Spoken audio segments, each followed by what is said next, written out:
말씀은 신약성경 마가복음 16장 1절에서 6절까지 말씀입니다. 마가복음 16장 1절에서 6절까지 말씀입니다. 다 함께 읽도록 하겠습니다. 안식일이 지나면 막달라 마리아와 야고보의 어머니 마리아와 또 살로메가 가서 예수께 바르기 위하여 향품을 사다 두었다가 안식 후 첫날 매우 일찍이 해돋을 때에 그 무덤으로 가며 서로 말하되 누가 우리를 위하여 무덤 문에서 돌을 굴려 주리오 하더니 눈을 들어본 적 벌써 돌이 굴려져 있는데 그 돌이 심히 크더라. 무덤에 들어가서 흰옷을 입은 한 청년이 우편에 앉은 것을 보고 놀라며 청년이 이르되 놀라지 말라. 너희가 십자가에 못 박히신 나사렛 예수를 찾는구나. 그가 살아나셨고 여기 계시지 아니하니라. 보라, 그를 두었던 곳이니라. 아멘. 할렐루야. 오늘은 우리 예수님께서 이 땅에 인간의 몸으로 오셨고 우리의 모든 죄를 지고 십자가에 죽으시고 무덤 속에 장사되었다가 성경의 말씀대로 3일 만에 부활하셔서 우리 모든 믿는 자의 부활의 첫 열매가 되신 바로 그 놀라운 날입니다. 오늘 2020년 부활절 예배에 함께하는 우리 모든 성도 여러분, 또 가정에서 예배드리는 우리 모든 성도 여러분들의 가정에 부활의 소망이 가득한 이 날이 되시기를 축원합니다. 오늘 저는 마가복음 16장을 중심으로 부활의 정인들이라고 하는 제목으로 말씀을 증거하고자 합니다. 부활이라는 이 놀라운 사실은 오직 기독교가 가지고 있는 가장 귀한 진리요 바로 핵심적인 사실입니다. 유일무이한 진리라고 말할 수 있는 것은 바로 부활입니다. 각기 종교의 그 창시자가 되는 분들의 태어난 날이 있습니다. 석탄이라 그러기도 하고 또 누구의 탄생이라 그렇게 말합니다. 그렇지만은 그들 가운데 어떤 사람도 어떤 존재도 죽었다가 살아났다는 것을 기념하는 부활의 날은 없습니다. 오직 부활절은 예수 그리스도에게만 있고 우리는 이 날을 기념하며 축하드리고 있는 것을 믿습니다. 기독교가 다른 어떤 종교와 차이되는 것은 바로 이 부활의 신앙, 부활의 분명한 소망을 가지고 있다는 것입니다. 그러므로 죄악에서 사함받을 수 있는 다른 어떤 방법이 없고 오직 죄 없으신 하나님의 아들 예수 그리스도의 그 보혈의 피를 통해서, 즉 그가 죽으심으로 말미암아 우리의 모든 죄의 값이 지불되고 그가 무덤에서 살아나심을 통해서 우리도 부활에 동참하는 이 놀라운 진리의 말씀을 믿는 모든 성도 여러분에게 이 부활의 아침에 부활의 확신이 가득 넘쳐나시기를 기원합니다. 그러면 이 놀라운 부활의 소식을 전해준 정인들이 있을 것입니다. 우리가 어떤 문제가 있어서 법적인 판결을 받게 될 때에 그 법원에서는 정인을 세우고 그 복수의 정인들을 통해서 그것이 입증되어질 때에 그것이 참이다, 거짓이다는 것을 구분을 지을 수 있습니다. 바로 이 부활의 사건도 많은 정인들을 통해서 우리에게 지금까지 전달되었고 우리는 그 사실을 비록 2000년 전 그 현장에 있지 않았지만은 그 정인들을 통해서 듣고 또한 믿는 것입니다. 그러므로 부활의 정의는 너무나 중요하다는 것입니다. 오늘 성경에는 부활의 정인들이 몇 분들이 소개되고 있습니다. 그 첫 번째 정의는 천사의 정인이라는 것입니다. 정언이 있습니다. 오늘 저희들이 보셨던 이 본문 내용들은 1절에 이제 안식일이 지났습니다. 이 안식일은 바로 그 안식일 전날 우리 주님께서 십자가의 고통을 받으시고 운명을 하셨습니다. 우리 예수님께서 아침 9시쯤에 십자가 형틀에 박히십니다. 그리고 12시 정오를 지나 오후 3시쯤에 운명을 하신 것으로 기록되어 있습니다. 오후 3시. 그래서 서둘러서 장례를 치릅니다. 특별히 공회의원이었던 아리마대 요셉은 자기 가족들을 위해서 새롭게 그 파이에다가 파놓은 그 새 무덤을 예수님을 위해서 기꺼이 내어드렸습니다. 우리 주님의 시신을 수습을 하고 그리고는 아리마대 요셉의 그 가족묘 그곳에 이제 주님의 시신을 안장을 했습니다. 그때까지 주님의 고난과 십자가의 죽으심의 장면을 지켜보았던 여인들이 있었습니다. 막달라 마리아, 또 다른 마리아, 살로메 등등의 여러 여인들은 예수님의 곁을 끝까지 지키면서 주님이 운명하시는 모습과 주님이 무덤 속에 들어가는 장면을 보았습니다. 그녀들은 너무나 안타깝고 안타까워서 자신들이 주님이 이렇게 돌아가실 것도 생각을 못했고 또 그렇게 주님께서 숨을 거두시고 세마포에 그렇게 되어서 무덤에 들어가는 장면을 보면서 넋이 보고 있었습니다. 그리고 이제 그 무덤의 돌문이 굳게 닫혀지는 것을 보고 서둘러서 이동을 합니다. 왜냐하면 해가 지면 바로 해가 지면 안식일의 시간이 시작되기 때문이죠. 유대인들의 시간의 개념은 우리 로마식 시간과 다르게 해가 짐으로써 하루가 끝이 나기 때문에 이제 바로 해가 지는 그 시간 금요일 저녁이 곧 오기 때문에 서둘러서 그들이 모임이 있는 그 집으로 향해서 가는 길 중에 향품을 사두었습니다. 그리고는 해가 져서 안식일이 시작이 됩니다. 이동할 수가 없죠. 그리고 토요일 하루 동안 꼭 기다렸습니다. 그리고 마침내 안식 후 첫날이 되는 바로 이날 주일 새벽이라고 말하는 이날에 이른 아침에 이 여인들은 서둘러서 그들이 보았던 우리 주님이 묻혀 계신 바로 그 무덤을 향해서 사두었던 향품을 들고 달려갔습니다. 이 여인들은 이런 시간에 가면서 서로 말합니다. 누가 우리를 위해서 그 큰 돌로 그렇게 닫아놓은 그 돌 무덤의 그 앞에 가로막혀 있는 그 돌을 옮겨줄 사람이 누구 있을까? 우리들 힘으로는 어림도 없을 텐데 이런 걱정을 하면서 그 골고다 무덤이 있는 곳까지 이르렀습니다. 근데 가까이 와서 보니까 이제 해가 돋을 때쯤 되는 그쯤에 어렴풋이 보여지기 시작하는 그 무덤의 장소를 보니 웬걸 돌은 옆으로 옮겨져 있습니다. 그 거대한 돌은 옮겨져 있습니다. 돌이 옮겨지면 그 무덤 입구가 흥하게 마치 문이 없는 집처럼 그렇게 흥하게 보여지거든요. 깜짝 놀라 의아하면서 어떻게 된 일이냐고, 어떻게 예수님이 묻혀신 저 무덤의 문이 저렇게 열려있지, 저 돌은 누가 옮겨놓은 거지, 의아해하면서 이제 무덤으로 들어가 보는 겁니다. 오늘 5절에 보시면 그 속에 들어갔는데 흰옷 입은 한 젊은 사람이 앉아있는 것을 보게 됩니다.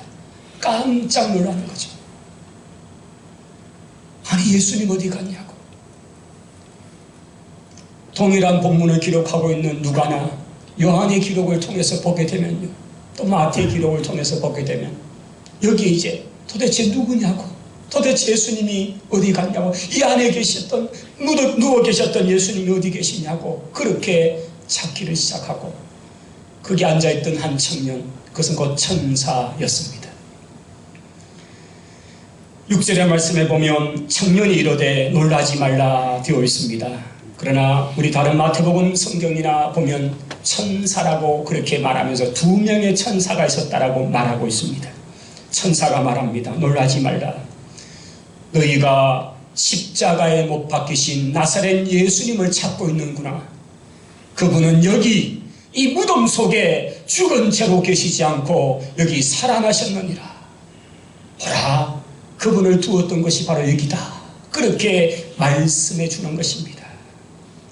그러면서 이어지는 7절 8절의 내용은 이 여인들에게 가서 즉 지금 이 여인들이 함께 머물고 있는 제자들이 있는 그곳입니다. 아마 마가의 다락방, 마가의 집으로 추정되는 그곳으로 가서 베드로에게도 이르고 제자들에게도 일러주어라. 우리 주님께서 살아나셨다는 사실을 일러주어라. 그렇게 말해준 것입니다. 여기 오늘 본문 속에는 바로 천사의 증언, 천사들이 우리 주님께서 살아나셨다는 사실을 전해준 것입니다. 마태복음 28장 2절 3절에는 이런 기록이 있습니다. 큰 지진이 나며 주의 천사가 하늘로부터 내려와 돌을 굴려내고 그 위에 앉았는데 그 형상이 번개 같고 그 옷은 눈같이 희었다라고 마태는 기록해 놓고 있습니다. 아마 여인들이 보았던 그 사실을 듣고 기록을 할 때에 이 사실을 자세하게 기록한 걸로 보여집니다. 그날 그 이른 아침에 찾아왔던 여인, 그 여인들이 보았던 장면은 뭔가 큰 지진이 났더라. 그리고 천사들이 내려왔고 그 돌, 무덤 앞을 그렇게 굳게 막아놓았던 돌은 옮겨졌고 그 천사들은 흰옷, 근데 이 흰옷을 그것이 번개같이 흰옷이다. 그렇게 눈같이 희다. 그 형상을 그렇게 묘사를 해놓은 것입니다. 여인들이 무덤 속에 들어가 보니 무덤 안 오른쪽에 흰옷을 입은 청년이 있었다라고 마태는 기록하고 있습니다. 누가의 기록을 통해서 보게 되면 누가복음 24장 5절로부터는 여자들이 두려워서 얼굴을 땅에다 대고 엎드렸습니다. 그러자 그 두 사람으로 소개되는 천사들이 여인들에게 말합니다. 어찌해서 살아있는 자를 죽은 자 가운데서 찾느냐? 살아있는 분을 왜 죽은 자 가운데서 찾느냐? 그렇게 책망하듯이 말씀하셨다는 것입니다. 그가 여기 계시지 않고 살아나셨느니라. 갈릴리에 계실 때에 너희에게 어떻게 말씀하셨는지 기억해봐라. 그렇게 말씀하는 내용을 소개하고 있는 것입니다. 여기에서는 이 누가의 기록 속에 한 두 가지 우리가 주목해 봐야 될 것이 있습니다. 그 첫째는 지금 이 여인들이 찾아왔고 베드로와 요한이 급히 그 여인의 소식을 듣고 달려와서 무덤 안에 들어와 봤을 때에 그들이 본 것은 그곳은 빈 무덤이었다는 사실입니다. 할렐루야. 저희들이 보통 성지순례를 가면 예수님이 십자가에 못 박히신 바로 그 골고다라는 곳에 갑니다. 그곳을 이제 성묘교회라고 하지요. 거룩한 무덤교회다. 이런 의미로 성묘교회를 보통 갑니다. 그리고 바로 거기서 밑으로 바로 내려오면, 계단 내려오면 시신을 수습했던 하나의 그런 자리가 있고, 거기서 조금 떨어진 곳에 아리마대 요셉의 무덤이라고 하는 그런 그 무덤의 장소가 있습니다. 그러나 또 성지에는 또 재미난 것은 예수님의 무덤으로 추정되는 곳이 그것만이 아니고 거기서 불과 가까운 곳에 또 있는 겁니다. 제가 처음 이스라엘에 갔을 때에 3월달이었고 이제 곧 부활절이 왔습니다. 선교사님, 목사님들과 함께 그 부활절 예배를 드리는 곳으로 함께 갔는데 그곳이 이 가든 툼이라고 하는, 우리 번역하면 무덤 정원이라고 표현할까요? 가든 툼이라고 하는 그곳이 있습니다. 이것은 신약 학자들에 의해서 발견된 그런 무덤인데 우리 하루 한번 올려주시겠습니까? 그곳에는 우리 크리스찬, 특별히 개신교 크리스찬들이 오늘 아마 지금 우리보다 한 7시간 정도 늦으니까요. 오늘 아침 시간 되면 이제 우리 시간으로 계산하면 조금 더 지나야 되겠습니다만은 이곳에서 그 다음요, 그 정원에 바로 저 무덤, 저곳을 이제 예수님의 시신이 묻혀있던, 그리고 예수님이 부활하셨던 장소의 무덤으로 우리 신약, 특히 개신교에서는 저곳을 주로 많이 찾아갑니다. 저곳에서 여러 세계 사람들, 순례자들이 함께 저 가든 정원에 앉아서 예배를 드리는데 제가 잊을 수 없는 감격이 있습니다. 부활절 그러면, 제가 어릴 때 부활절은 제가 대구에서 어릴 때 시절을 보냈으니까 달성공원에 주로 모였습니다. 참 저희 교회가 제가 학생 시절 때에 이제 교회에서 버스를 사가지고 80년대 그게 좀 그랬거든요. 그 버스를 사서 저희들이 타고 이제 새벽에 갑니다. 달성공원이 막 그냥 메어 터집니다. 가면 2군에서 나온 군악대가 막 연주를 하면서 막 부활의 기쁨을 하고 그 달성공원 동산에서 막 예배를 드리는 그 장면, 제가 아주 기억이 있습니다. 근데 그것 못지않게 감격스러운 한 장면은 바로 저 가든툼이라는 저곳, 무덤 정원이라는 저곳, 예루살렘의 저곳, 저기에서 저 넓은 정원에 여러 세계 성도들이 함께 앉아서 예배를 드리는 겁니다. 근데 저기 지금 이렇게 뻥 앞에 돌이 옮겨져 있는 저 빈 무덤, 그 안쪽을 보면 이런 글씨 하나가 있습니다. He is not here, for he is risen. 그가 여기 계시지 않다. 왜냐하면 그는 일어나셨다. 그는 살아나셨다. 할렐루야. 오늘 마가복음 16장에 천사가 여인들에게 해주었던 말, 그가 여기 계시지 않고 살아나셨느니라. 저는 저 무덤에 관리를 위해서 만들어 놓은 저 문, 저 나무 문에 붙어있는 저 문구, He is not here, for he is risen. 그가 여기 계시지 않고 살아나셨느니라. 우리 기독교는 무덤에 참배하는 종교가 아닙니다. 우리 기독교는 빈 무덤을 보면서 부활의 소망을 갖는 종교입니다. 오늘 우리는 무덤에 찾아온 사람이 아니라 빈 무덤, 그 무덤에서 죽음에서 살아나신 예수 그리스도를 믿고 그 부활에 동참하기 위해서 오늘 이곳에 있는 줄을 믿습니다. 천사가 외치고 있는 말은 바로 그것입니다. 그가 여기 계시지 않다. 왜 살아나신 그분을 죽은 자 가운데서 무덤에서 찾느냐, 그렇게 말하고 있는 것입니다. 예수님의 무덤은 빈 무덤이라는 사실입니다. 또한 누가의 증언을 통해 본 두 번째는 천사가 했던 그 말 속, 누가복음 24장 5절로 7절 속에 보면 끝에 보면 뭡니까? 갈릴리에 계실 때에 너희에게 어떻게 말씀하신 것을 기억하라. 기억하라. 무엇을 기억하라? 주님이 하신 그 말씀을 기억하라 라는 것입니다. 성도 여러분,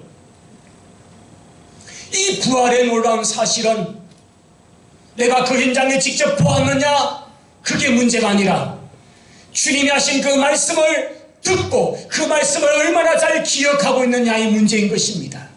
오늘 우리가 이곳에 있는 것은 2000년 전 그 자리에 있지도 않았습니다. 2000년 전 골고다, 2000년 전 아리마대 요셉의 그 무덤에 가본 적도 없습니다. 그러나 오늘 저희들이 이곳에 있는 것은 주님이 하신 말씀을 믿고 그 말씀을 기억하기에 오늘 우리는 부활의 신앙에 동참하는 것을 믿습니다.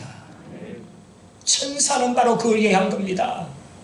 예수님께서 제자들과 함께 3년 반 동안 함께 동고동락했던 가장 많은 시간을 보냈던 장소, 그 갈릴리에서 제자들을 가르치며 제자 양육을 할 때에 그 갈릴리에서 너에게 어떻게 말씀하셨는지를 기억해라.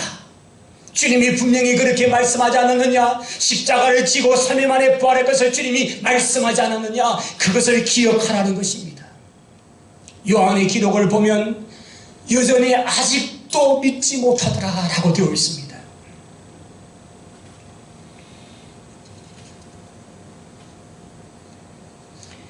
만약 우리가 이 말씀을 기억하지 못한다면, 이 말씀을 새기지 못한다면 우리는 부활의 신앙과 상관없이 살아갈 수 있습니다.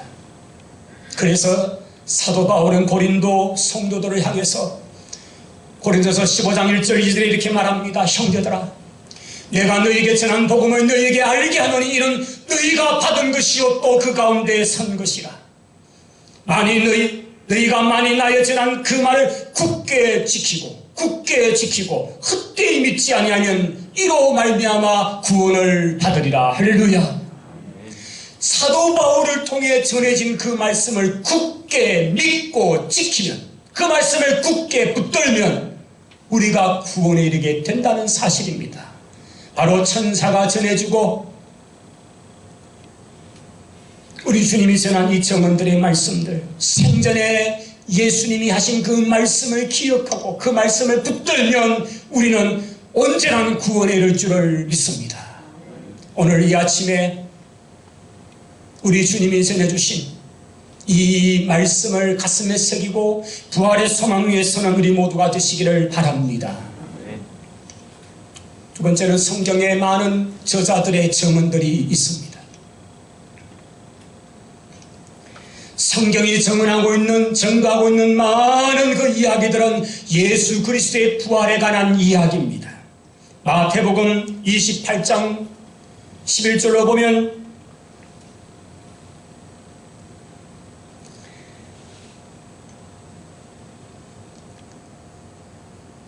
마태는 성경을 기록하면서 예수님의 부활의 사실을 여인들이 직접 보고 그것을 전해주었고 그 소식을 들은 제자들이 다시 가서 확인을 하고 돌아오고 이런 과정 속에서 이 상황이 너무나 심각하게 돌아가니까 이제 역소문을 내기 시작하는 무리들에 대한 얘기를 기록해 놓은 본문이 이겁니다. 그러면서 제자들이 몰려와서 시신을 훔쳐갔다고 그렇게 소문을 내고 예수님은 살아난 것이 아니라 시체를 숨겨다 놓고는 살아난 것처럼 거짓말한다. 이런 또 하나의 또 거짓을 내고 있는 이야기들을 쭉 쓰고 있는 것입니다. 아마 마태가 이 말씀을 기록하는 이유는 그 당시에 이런 이야기들도 많이 퍼져가고 있기 때문이었을 것입니다. 여러분, 마태가 전하는 이 말씀 속에 바로 예수 그리스도의 살아나신 그 분명한 사건에 대한 이야기를 그는 전언하고 있지 않습니까? 누가 역시 특별히 누가는 예수님의 12제자 속에 있지는 않습니다. 그는 특별히 복음 전도자 바울을 만나고 그 뒤에 그가 함께 복음 사역에 동참하면서 아마 2차 선교여행 되겠죠. 그러면서 함께 동참하면서 그는 특별히 역사가요, 의사로서 그는 특별히 이 성경에 관한 이야기들을 기록하기 위해서 여러 곳을 다니면서 증인들을 만나고 그것을 모아서 자세히 살펴보고 난 다음에 데오빌로 각하여 내가 당신에게 첫 번째 쓴 것, 두 번째 쓴 것, 그래서 누가복음 사도행전이지 않습니까? 그가 여러 증인들을 만나고 난 결과 그가 기록한 성경 속에서 예수님은 분명히 살아나셨다. 할렐루야. 특별히 그는 누가복음 24장 32절 속에 엠마오로 가는 두 제자, 그 한 제자가 글로바라는 이름이죠. 그가 누구인가에 대해서까지 그렇게 소개를 하면서 얘기를 합니다. 마가의 기록 속에는 그냥 짧게 처리되어 있는 어떤 제자들이 시골로 가다가 주님을 만난 얘기를 언급하지만 누가는 직접 만나고 도대체 이 만난 사람이 누군가를 확인하고 그 사람이 한 사람이 글로바라는 사실을 알고 어떻게 된 영혼가를 자세하게 기록을 남겨놓습니다. 그들이 15리쯤 떨어진 6km쯤 떨어진 엠마오로 내려가는 길에 우리 주님이 돌아가셨대, 뭐 주님이 살아나셨다는 얘기가 있는데 이상한 얘기다, 시체를 누가 훔쳐갔다, 그러면서 걱정을 하면서 그 길로 내려가는데 이날은 다름 아닌 오늘 주일, 부활한 주일이에요.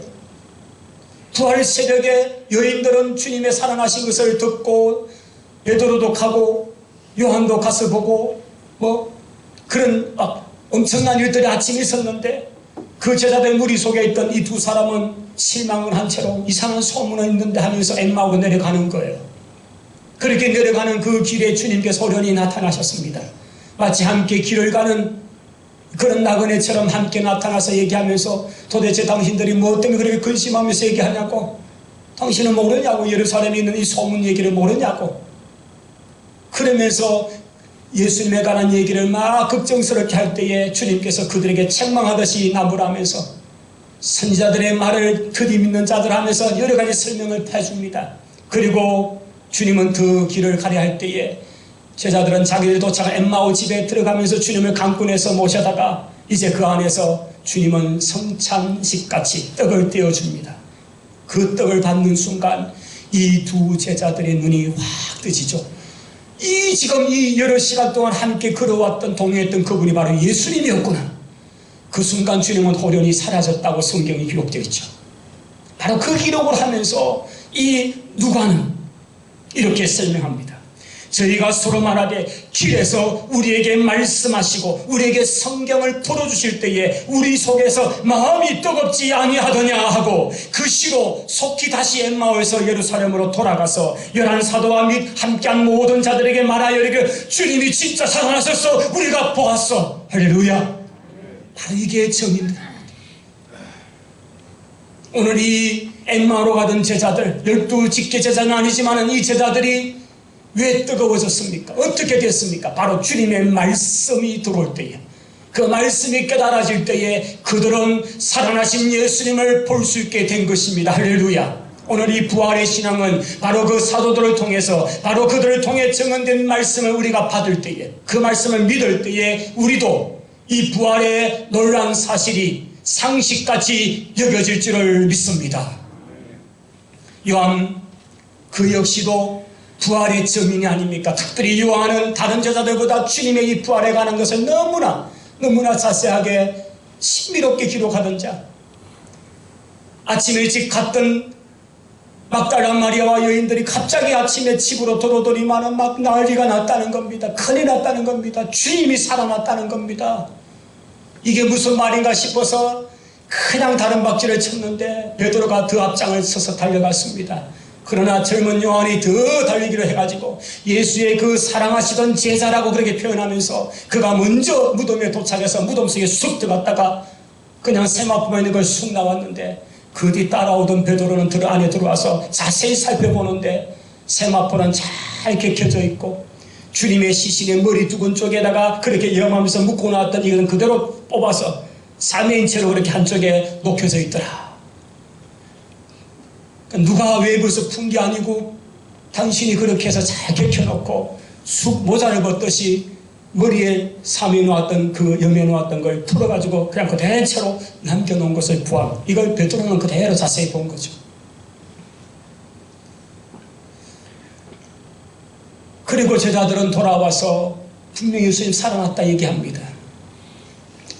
요한은 특별히 요한복음 20장 21장 속에서 그는 예수님의 부활한 예수님에 관한 소식을 전하면서 3차례 예수님이 부활하신 이후에 나타나신 장면을 소개합니다. 이것으로 요한복음은 끝이 납니다.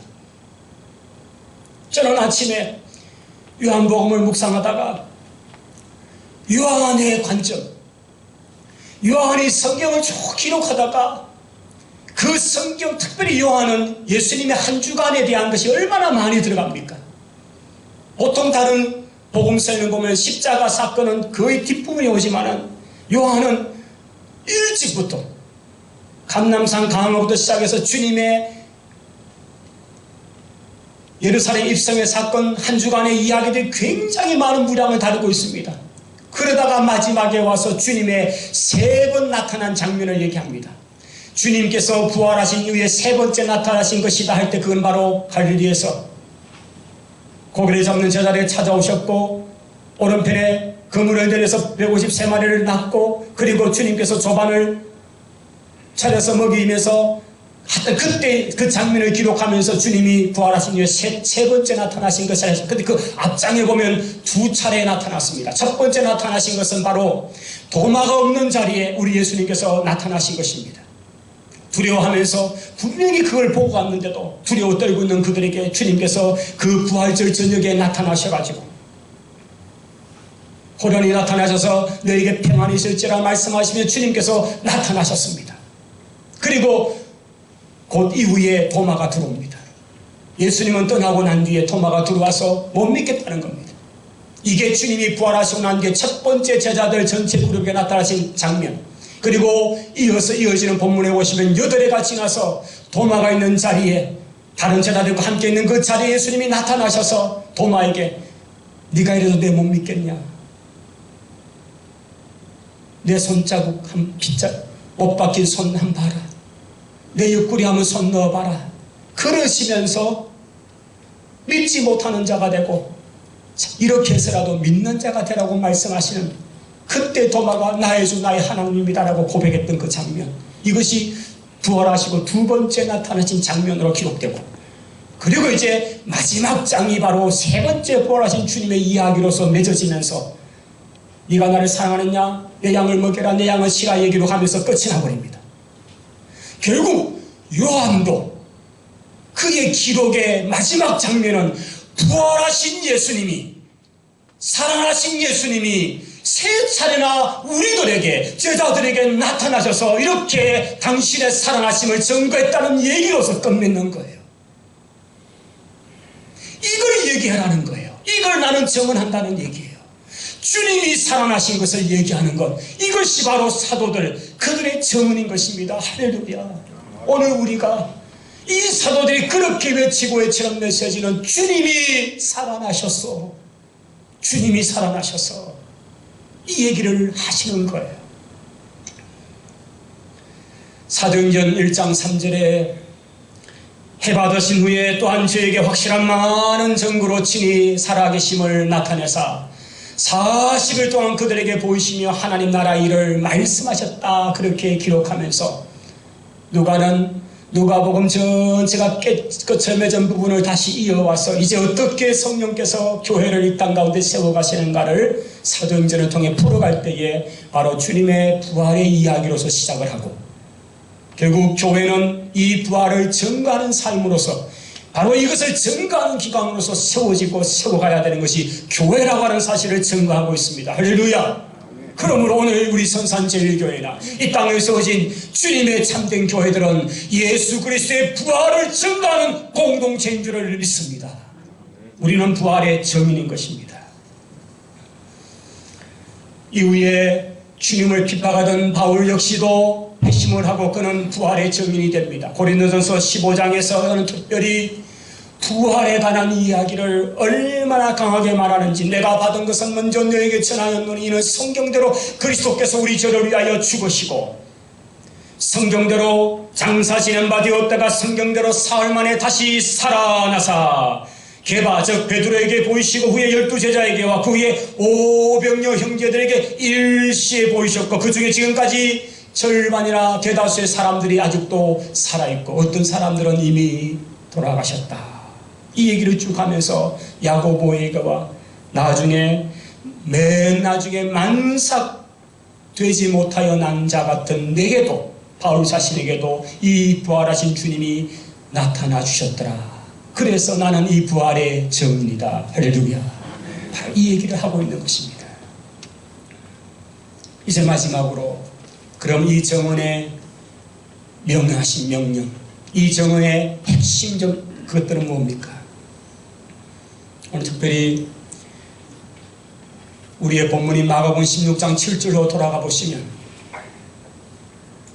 천사들은 이렇게 이야기를 합니다. 가서 제자들에게 그리고 베드로에게 이러기를 예수님께서 너희보다 먼저 갈릴리로 가신다는 사실을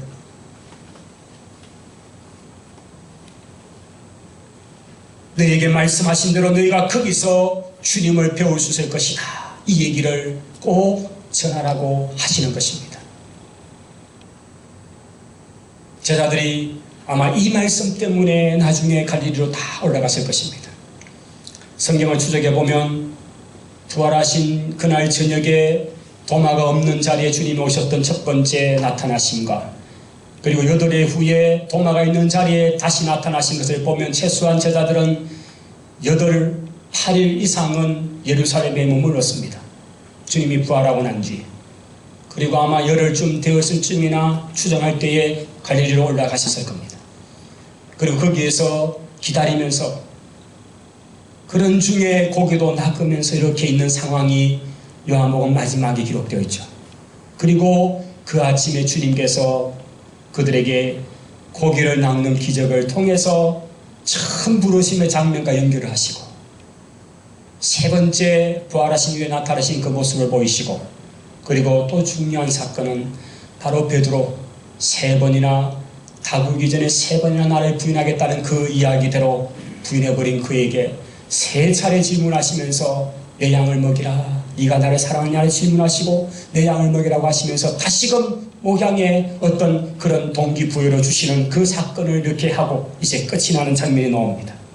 그런데 부활하신 주님께서 갈릴리에서 너희들을 만날 것이다 하시는 그 이야기는 바로 이 갈릴리, 주님과 함께했던 추억의 장소, 주님으로부터 수많은 말씀을 함께 나누었던 장소, 바로 그곳이기 때문입니다.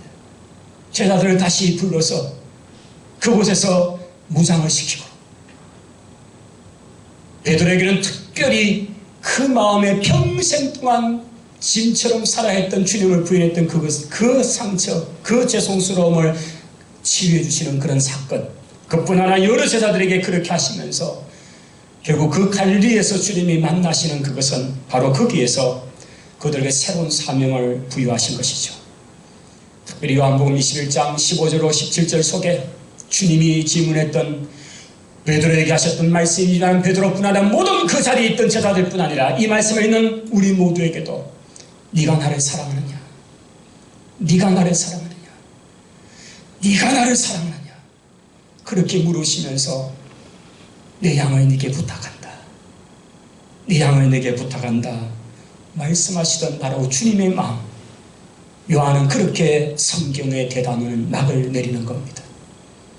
오늘 부활하신 주님, 살아계신 주님을 믿고 그 주님을 뜨겁게 사랑하면 주님은 우리에게 양을 맡기시고, 주님은 영혼을 맡기시고, 이 일을, 이 부활의 증인이 되어주지 않겠니? 주님 오늘 우리에게 말씀하시는 것입니다. 성도 여러분, 이 예수 그리스도 나를 위하여 이 땅에 오셨고 십자가에 죽으시고 무덤에 내려가셨다가 성경대로 부활하시고 살아나시고 그 주님을 사랑하고 그 주님을 증거하는 부활의 증인 우리 모두가 되시기를 축원합니다. 기도하십시다. 하나님 감사합니다. 다른 어떤 방법으로는 우리의 죄를 해결할 방법이 없으시기에 하나님의 아들 예수 그리스도를 이 땅에 보내시고 십자가에 죽게 하시고 무덤에 장사되었다가 성경대로 3일 만에 부활하셔서 우리 모든 믿는 자의 부활의 첫 열매가 되심을 믿습니다. 오늘 이 부활절에 부활하신 주님을 기뻐하며 축하하며 감사하는 주의 성도들 속에 주님을 뜨겁게 사랑하고 그 부활의 정인의 삶을 사는 우리 모두가 되게 하옵소서. 예수님 이름으로 기도하옵나이다. 아멘.